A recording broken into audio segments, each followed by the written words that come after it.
এই শীতটা কিন্তু 3টা মাস আমরা কিন্তু পিঠাপুলি খেয়েই কিন্তু দিনটা খুব এনজয় করেছি। আর শীত প্রায় শেষের পথে।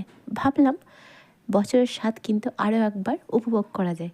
আজ বানিয়েছি রসপুলি। দেখতে যেমন লোভনীয়, খেতেও কিন্তু মাশাআল্লাহ অনেকটাই মজাদার, আর মুখে দিলেই কিন্তু মিলিয়ে যাবে। আসসালামু আলাইকুম, আপনারা দেখছেন কুকিং মাই লাইফ চ্যানেল। আজকের রেসিপি হলো রসপুলি। তাহলে রসপুলি বানানোর জন্য আমাদের একটা খামির বানাতে হবে। আচ্ছা, খামির বেসিক্যালি ময়দা কিংবা চালের আটা দিয়ে করে, কিন্তু আজ আমি বানাবো সুজি দিয়ে। আচ্ছা, এখানে আমি ওই 400 গ্রাম মতো সুজি নিয়েছি। 2টা প্যাকেট 200 গ্রাম করেছিল। সুজিটা হালকা রোস্ট করে নেবো। আচ্ছা, তার জন্য গ্যাসের ফ্লেম মিডিয়াম টু স্লো ফ্লেমে করে হালকা রোস্ট করতে হবে সুজিটা, আর অনবরত একবার করে এইভাবে স্টার করতে হবে।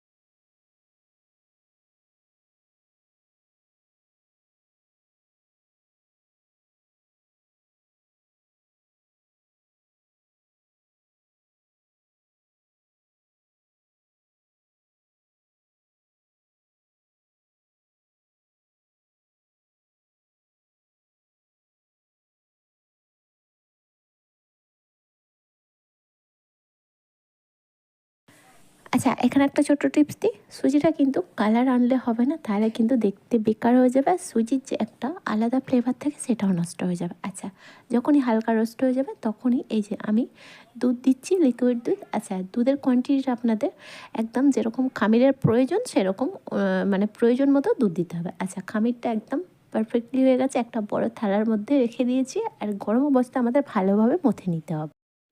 আচ্ছা, এখানে একটা ছোট্ট টিপস দিই। অনেকেই খামির বানায় পানি দিয়ে, বাট আপনার হাতের কাছে লিকুইড দুধ না থাকলে আপনার ইটস ওকে, স্কিপ করতে পারেন, পানি দিয়েও করতে পারেন। বাট পানি দিয়ে করলে যে টেস্টটা খামিরের মধ্যে আসে পিঠার মধ্যে, সেই টেস্টটা কিন্তু পানিতে। আচ্ছা, এখানে আরও একটা ছোট্ট টিপস দিই। খামির বানাতে অনেকেই হাতের কাছে লিকুইড দুধ থাকে না, পানি দিয়েও অ্যাড করতে পারেন। বাট রসপুলিতে খামিরটা দুধ দিয়েই যথেষ্ট চেষ্টা করুন বানাবে। টেস্টটা একেবারে অনেকটা টেস্টফুল হয়, আর পানি দিয়ে বানালে ততটা টেস্ট হয়। আচ্ছা, কথা বলতে বলতে আমার কিন্তু ফাইনালি খামিটা খুব ভালোভাবে মথে নেওয়া হয়ে গেছে। আর খামিটা খুব একটা নরম থাকবে না, খুব একটা টাইটও থাকবে না। এরপর খামিরের ডো অল্প পরিমাণে নিয়ে এইভাবে একটু বেলে নিচ্ছি। বড় সাইজের একটা রুটি করতে হবে। আচ্ছা, আমরা যে রেগুলারই রুটি মানে ময়দা কিংবা আটার রুটি খাই, সেরকম পাতলা থিকনেসটা হবে না, খুব একটা পাতলাও হবে না, খুব একটা মোটাও হবে না, একদম স্ট্যান্ডার্ড। এরপর হচ্ছে একটা সহজ ইজি পদ্ধতি আপনাদের দেখিয়ে দেওয়া হবে। আচ্ছা, ছোট ছোট লেচি কাটার পর এক একটা করে বেলতে হয়। আর এখানে কিন্তু আমি এক একটা লেচি কেটে অনেকটা টাইমিংটা নষ্ট হয়ে যায়। তার জন্য আমি একটা ইজি পদ্ধতি আপনার সঙ্গে শেয়ার করব। আমি কিন্তু প্রত্যেকবার যখনই কিন্তু পিঠাপুলি বানাই এরকম সহজ পদ্ধতিটাই ইউজ করি। আচ্ছা, এখানে একটা ছোট্ট বাটি, একদম বাটিটা একটু মানে ওয়েটটা ভারী হওয়া চাই, ঠিক আছে। এইভাবে রুটি বেলার ওপরে প্রেস করলাম, আর দেখতেই পাচ্ছেন একেবারে রাউন্ড শেপ বেরিয়ে পড়লো। এরপর হচ্ছে হালকাভাবে বেলে নিলেই কিন্তু ফাইনালি আমাদের রসপুলির যে পিঠা সেটা একেবারে ফাইনালি হয়ে যাবে। কি একেবারে সহজ পদ্ধতি, তাই না? এই যে ডিজাইনগুলো বের করে নেওয়ার পর এক্সেস যে এই যে খামিরগুলো, সেগুলো একটা প্লেটের মধ্যে রাখবো। আবারও কিন্তু ওগুলো ভালোভাবে বেলে নিতে হবে, আর এক একটা করে এইভাবে বাটির সাহায্যে ডিজাইন বের করে নিতে হবে।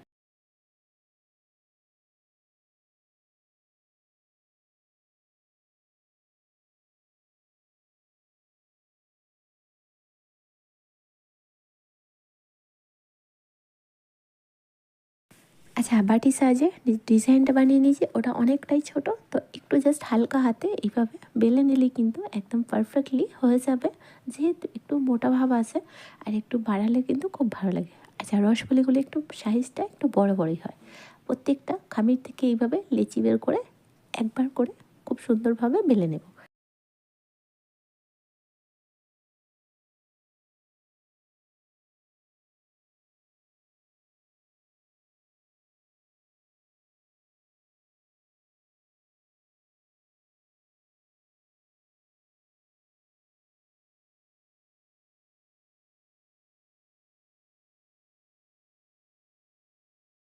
আজ আমি রসপুলির ভিতরে যে পুরটা একেবারে অন্য স্টাইলে অন্যভাবে রেডি করব। আচ্ছা, তার জন্য নারকেলের কোড়া নিয়েছি। এই যে 2টা নারকেল কোড়া বের করে নিয়েছি, আর এরপর হচ্ছে চিনি অ্যাড করে দিলাম।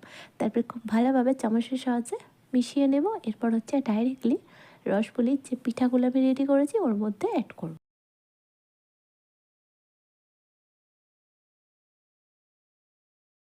নারকেলের পুর কিন্তু বানাতে গেলে আমাদের রান্না করে নিতে হবে গুড়, চিনি এবং এলাচের পাউডার দিয়ে। বাট আজকে কিন্তু রসপুলিটা একেবারেই অন্যভাবে, অন্য স্টাইলে, আর টেস্টটা একেবারে ডিফারেন্স হবে।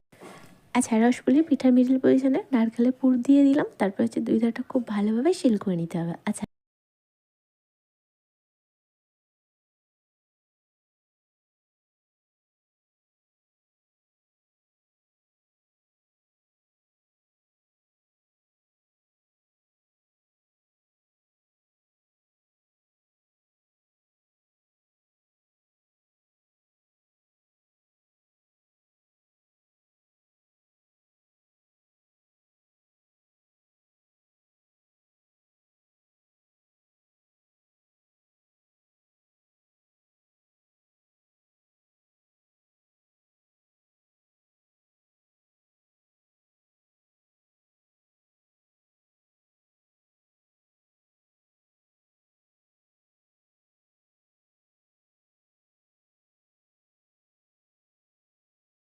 আচ্ছা, ফাইনালি রসপুলির পিঠাগুলো রেডি হয়ে গেছে। এরপর হচ্ছে একটা শিরা বানাতে হবে। তার জন্য কড়াইয়ের মধ্যে 2 গ্লাস পরিমাণে পানি নিয়েছি। তারপরে হচ্ছে ওই 200 পরিমাণে চিনি অ্যাড করলাম। আচ্ছা, ফ্লেভারটা বাড়ানোর জন্য 3 থেকে 4টা এলাচ মুখগুলো ফাটিয়ে নিয়েছি। আপনারা চাইলে এলাচের পাউডার অ্যাড করতে পারেন।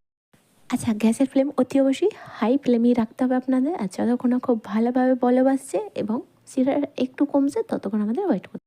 আচ্ছা, শিরাটা তো ওইদিকে হচ্ছে, এইদিকে আমাদের রসপুলি পিঠাগুলো ভাজার জন্য একটা কড়াইয়ের মধ্যে রিফাইন তেল অ্যাড করেছি। তেলটা বেশ ভালোভাবে গরম করতে হবে। আর গরম হলে গ্যাসের ফ্লেম মিডিয়াম টু হাই ফ্লেমে রেখে আমাদের পিঠাগুলো অ্যাড করতে হবে। আচ্ছা, আমি এখানে 3 থেকে 4টা করে পিঠা অ্যাড করব। যেহেতু পিঠার সাইজগুলো দেখে নিশ্চয়ই বুঝতে পারছেন বেশ বড় বড় আছে, তার জন্য 3টাই অ্যাড করলাম। ফার্স্টে আমি 3টা পিঠাগুলো অ্যাড করার ঠিক 2 মিনিট পর এইভাবে একটু তেলটা স্প্রেড করবেন। তাতে কী হবে, পিঠার ওপর পোর্শনটা খুব ভালোভাবে অয়েলের মধ্যে ডুবে যায়। আচ্ছা, তারপর হচ্ছে নিচের পোর্শনটা হালকা কালার চেঞ্জ, খুব সাবধানে পিঠাগুলো একটু পাল্টে দিতে হবে। তাতে কী হবে, দুই ধারটা খুব সুন্দরভাবে কালার চলে আসবে আর কুকও হয়ে যাবে।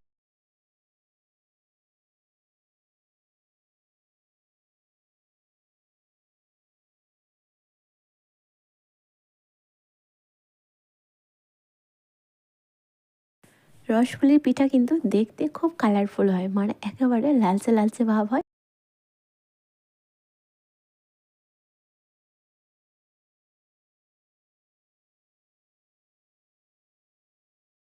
আর রসপুলির পিঠাগুলো যখনই খুব সুন্দরভাবে দুই ধারটা ভাজা হয়ে যাবে, মানে কালার চলে আসবে, তখনই তেল থেকে ছেঁকে ডাইরেক্টলি দিয়ে দিতে হবে চিনি শিরার মধ্যে।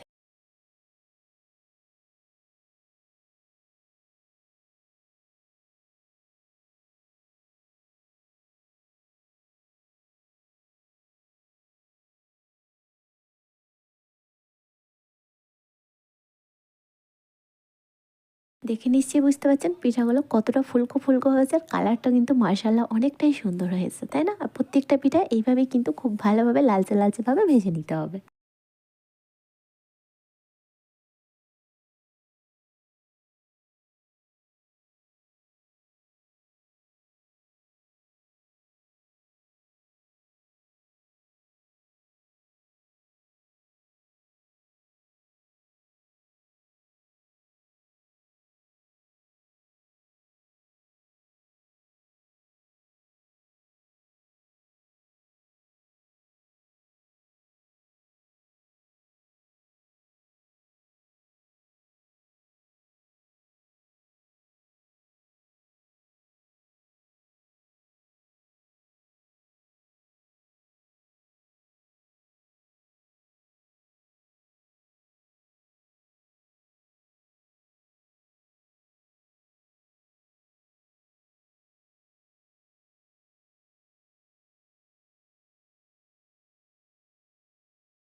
আমি কিন্তু শীতটাকে বাই বাই করবো এই রসপুলি পিঠা খেয়ে। কি আপনারা শীতটাকে রেখে দিতে চাইছেন? যদি না রেখে দিতে চান তাহলে তাড়াতাড়ি এই রসপুলিটা বানিয়ে পরিবারকেও খান আর নিজেও উপভোগ। আর রসে ডোবানোর পর পিঠাগুলো আরও ডবল হয়ে গেছে। রসে ডোবানোর পর পিঠাটা কতটা সফট, কতটা নরম হয়েছে একটু আপনাদেরকে দেখিয়ে দিই। এই যে চামচের সাহায্যে কাটছি, দেখে নিশ্চয়ই বুঝতে পারছেন কতটা সফট, মুখে দিলেই কিন্তু মিলিয়ে যাবে। আশা করছি প্রত্যেকটা রেসিপির মতো এই রেসিপিটা ভালো লেগেছে। ভালো লাগলে প্রত্যেকবার মতো কমেন্টে জানাতে ভুলবেন না। বাই দ্য ওয়ে, আপনারা দেখছিলেন cook in my life channel. আজকের রেসিপি ছিল রসপুলি। আবারও দেখাবে নতুন একটি রেসিপির সাথে।